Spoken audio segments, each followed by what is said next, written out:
नमस्कार विद्यार्थी मित्रांनो, स्वागत आहे तुम्हा सर्वांचं ज्ञानधारा या मराठी यूट्यूब चॅनलवर. तर विद्यार्थी मित्रांनो, या व्हिडिओमध्ये आपण 3/10/2025च्या या ठिकाणी संपूर्ण चालू घडामोडी पाहणार आहोत. ठीक आहे. याच्यामध्ये आपण 3 ऑक्टोबरच्या जेवढ्या काही महत्त्वाच्या चालू घडामोडी आहेत अगदी विश्लेषणासोबत या व्हिडिओच्या माध्यमातून कव्हर केलेल्या आहेत. विद्यार्थी मित्रांनो, चॅनलवर जर नवीन असाल तर चॅनलला सबस्क्राईब करून घेऊ शकता, जेणेकरून डेली येणारी चालू घडामोडीची अपडेट तुमच्यापर्यंत लवकरात लवकर पोहोचेल. महत्त्वाची सूचना आहे की जेवढे काही आपण व्हिडिओजमध्ये या ठिकाणी प्रश्न घेणार आहोत याचं PDF तुम्हाला अगदी मोफत टेलिग्राम चॅनलला उपलब्ध करून देत असतो आपण. त्यासाठी टेलिग्राम चॅनलसुद्धा तुम्ही जॉईन होऊ शकता. लिंक तुम्हाला डिस्क्रिप्शन बॉक्समध्ये दिलेली आहे. चला तर मग वेळ वाया न घालता सुरुवात करूयात आपण आजच्या व्हिडिओला. या ठिकाणी पहिला प्रश्न बघा आपला असणार आहे, महाराष्ट्र सरकारने स्वयंसमूह पुनर्विकास प्राधिकरणच्या अध्यक्षपदी या ठिकाणी कोणाची नियुक्ती केलेली आहे? बघा विद्यार्थी मित्रांनो, योग्य उत्तर आहे पर्याय क्रमांक बी, प्रवीण दरेकर यांची नियुक्ती महाराष्ट्र राज्य शासनाकडून या ठिकाणी स्वयंसमूह विकास प्राधिकरणाच्या अध्यक्षपदी करण्यात आलेली आहे. योग्य उत्तर आहे पर्याय क्रमांक बी. याच्याबद्दल थोडक्यात माहिती पाहूयात. राज्यातील सहकारी गृहनिर्माण संस्थांना त्यांच्या जुन्या इमारतीच्या पुनर्विकास स्वतःच्या पुढाकारातून किंवा समूहाच्या माध्यमातून करता यावा, यासाठी या प्राधिकरणाची स्थापना करण्यात आलेली आहे.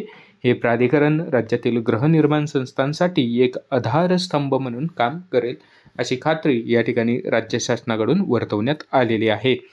पर्याय क्रमांक 2 आपलं योग्य उत्तर असणार आहे. प्रवीण दरेकर हे स्वयंसमूह पुनर्विकास प्राधिकरणाचे अध्यक्ष म्हणून सध्या कार्यरत झालेले आहेत. प्रश्न क्रमांक 2 आहे, दुसरी राष्ट्रीय मध्यस्थी परिषद 2025 कोठे आयोजित करण्यात आलेली आहे? तर बघा योग्य उत्तर आहे भुवनेश्वर या ठिकाणी दुसऱ्या क्रमांकाची राष्ट्रीय मध्यस्थी परिषद 2025ची आयोजित करण्यात आली होती. ओडिशा राज्यामध्ये हे भुवनेश्वर शहर असलेलं आपल्याला पाहायला मिळतं. योग्य उत्तर आपले असणार आहे पर्याय क्रमांक सी. याच्याबद्दल थोडक्यात माहिती पाहणार आहोत. आयोजक आहे ओडिशा राज्य, शहर आहे भुवनेश्वर, तारीख आहे 27 ते 28 सप्टेंबर 2025 दरम्यान हे आयोजन करण्यात आलं होतं. सहभागी कोण कोण झालं होतं तर सर्वोच्च न्यायालयाचे न्यायाधीश न्यायमूर्ती BV नागरत्ना हे या ठिकाणी सहभागी झालेले आपल्याला पाहायला मिळतात. उद्दिष्ट काय आहे तर राष्ट्रीय मध्यस्थी परिषदेच्या दुसऱ्या आवृत्तीचे आयोजन करणे. त्यानंतर प्रश्न क्रमांक 3 आहे, भारताने कोणत्या देशासोबत देशांतर्गत रेल्वे सेवा सुरू करण्यासाठी सहमती दर्शवलेली आहे? तर योग्य उत्तर आहे पर्याय क्रमांक 4.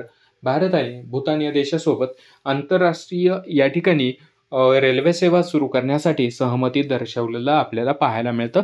भारतातर्फे या ठिकाणी भूतान या देशामध्ये पण रेल्वे सेवा सुरू केली जाणार असल्याचं आपल्याला या ठिकाणी पाहायला मिळतं. महत्त्वाच्या माहितीमध्ये पाहणार आहोत, भारत आणि भूतानमध्ये 2 रेल्वे संपर्क प्रस्थापित केले जातील. यासाठी निधी जर बघितला आपण तर एकूण 4033 कोटी रुपयांचा खर्च मंजूर करण्यात आला आहे, जो भारत सरकार या ठिकाणी उचलणार आहे. या प्रकल्पामुळे दोन्ही देशामधील संबंध अधिक घट्ट होतील, द्विपक्षीय सहकार्याला चालना मिळेल यामागचा उद्देश असलेलं आपल्याला पाहायला मिळतं. आर्थिक पैलूची यामध्ये पाहणी केली तर मेक इन इंडिया अंतर्गत हा उपक्रम जो आहे तो राबवला जाणार आहे. त्याच्यामुळे मेक इन इंडियाचा या ठिकाणी महत्त्वाचा टप्पा याला मानला जात आहे. प्रश्न पुढचा बघणार आहोत. प्रश्न 4 आहे, राष्ट्रीय लता मंगेशकर पुरस्कार 2025 कोणाला प्रदान करण्यात आलेला आहे? तर योग्य उत्तर आहे सोनू निगम. पर्याय क्रमांक ए हे आपलं योग्य उत्तर असणार आहे. तर सोनू निगम यांना 2025चा राष्ट्रीय लता मंगेशकर पुरस्कार या ठिकाणी प्रदान करण्यात आलेला आहे. पुरस्कार विजेते आहेत सोनू निगम.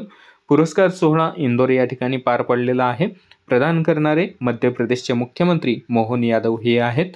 या पुरस्काराचा उद्देश भारतीय संगीतात विशेषतः गायन आणि संगीत दिग्दर्शनाच्या क्षेत्रात केलेल्या उत्कृष्ट योगदानाबद्दल हा पुरस्कार दिला जातो. तर मध्य प्रदेशातील इंदोर या शहरामध्ये हा जो काही सोहळा आहे तो संपन्न झाला. त्या ठिकाणी सोनू निगम यांना हा पुरस्कार प्रदान करण्यात आलेला आहे मध्य प्रदेशचे मुख्यमंत्री मोहन यादव यांच्या हस्ते. प्रश्न 5 आहे, कोणत्या शहरामध्ये भारतातील पहिले वर्ल्ड सी फूड काँग्रेस 2025चे आयोजन केले जाणार आहे? योग्य उत्तर आहे चेन्नई या ठिकाणी हे आयोजन केलं जाणार आहे. तर बघा मित्रांनो पर्याय क्रमांक सी आपलं योग्य उत्तर आहे. याच्यामध्ये अजून एक प्रश्न आपण काही दिवसांपूर्वी कव्हर केला होता. भारतामध्ये भारत मंडपम या ठिकाणी पहिलं वर्ल्ड फूड समिटचं आयोजन या ठिकाणी करण्यात आलेलं पाहायला मिळतं आपल्याला. तर ते नवी दिल्ली या ठिकाणी भारत मंडपम या ठिकाणी आयोजित करण्यात आलेलं होतं.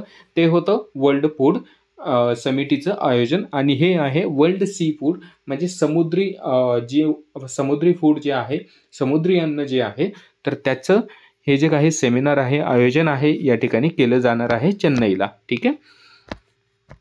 याच्याबद्दल महत्त्वाची माहिती बघणार आहोत. मत्स्य विभाग आणि इंटरनॅशनल असोसिएशन ऑफ फिश इन्स्पेक्टर्सच्या संयुक्तपणे हे उपक्रम या ठिकाणी राबवलं जाणार आहे चेन्नई या ठिकाणी. ठीक आहे, थोडंसं झूम करून देतो, तुम्हाला पण दिसेल.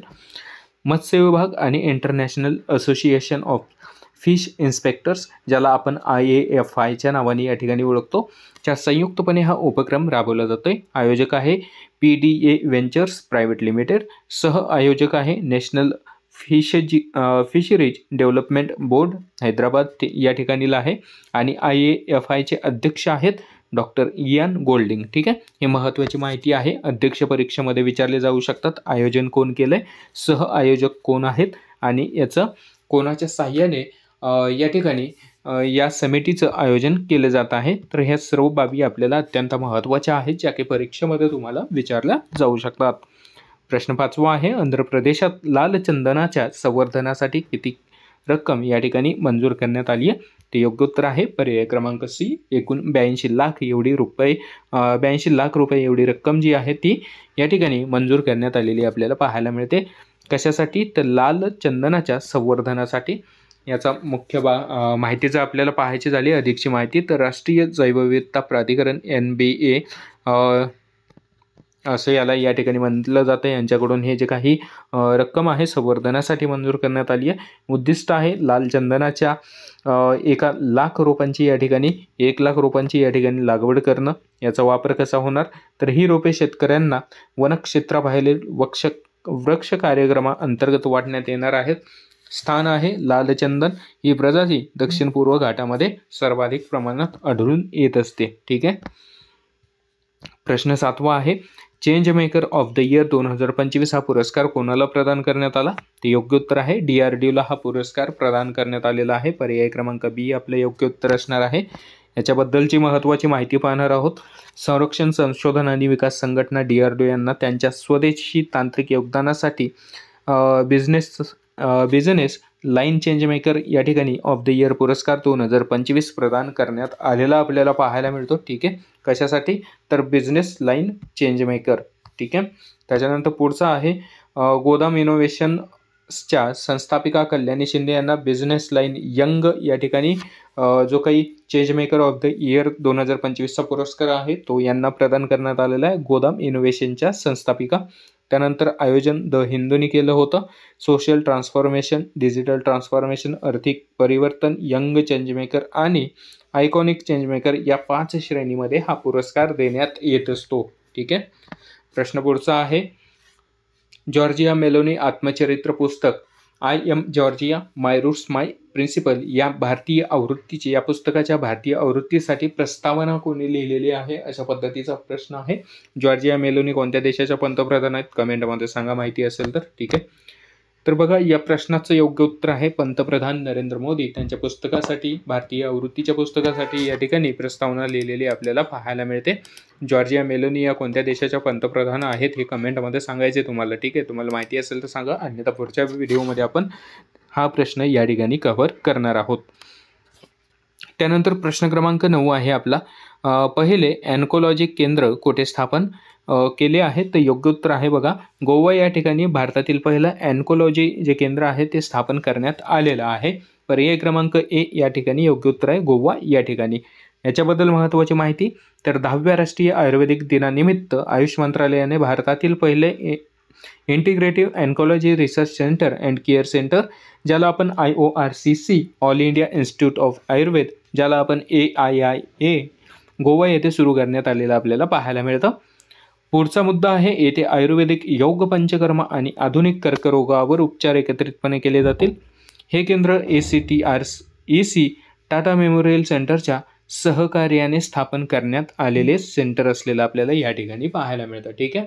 महत्त्वाचे 9 प्रश्न होते आजच्या व्हिडिओमध्ये. जे आपलं 3 तारखेला आपल्याकडून काही कारणास्तव व्हिडिओ जो आहे अपलोड करण्यात आला नव्हता, त्याच्यामुळे आजच्या डेटमध्ये हा व्हिडिओ मी तुमच्यासाठी उपलब्ध करून देतोय. आज तारीख आहे 4/10/2025. त्यामुळे जेवढे काही महत्त्वाचे 9 प्रश्न होते ते सर्व घेतलेत आपण. अगदी विश्लेषण पण या ठिकाणी घेतलं आहे. याचं PDF टेलिग्राम चॅनलला मी ॲड करतच आहे. टेलिग्राम जॉईन करा. अजूनपर्यंत ज्या विद्यार्थ्यांनी टेलिग्राम जॉईन केलेलं नाही सर्वांनी जॉईन करून घ्या. PDF तुम्हाला खूप महत्त्वाचे ठरणार आहे. त्याचे प्रिंट तुम्हाला काढता येणार आहे. कुठलेही चार्जेस तुम्हाला यासाठी पे करायचे नाही आहे. टेलिग्रामची लिंक डिस्क्रिप्शन बॉक्समध्ये दिलेली आहे. सोबतच जानेवारी ते सप्टेंबरपर्यंतचे 2 पार्ट आपण अपडेट केलेत 1 लाइनर प्रश्न उत्तरांमध्ये. तेही तुम्ही पाहू शकता. लिंक तुम्हाला डिस्क्रिप्शनमध्ये ॲड करून देत आहे. भेटूयात पुढच्या व्हिडिओमध्ये. तोपर्यंत सर्वांना धन्यवाद. जय हिंद, जय महाराष्ट्र.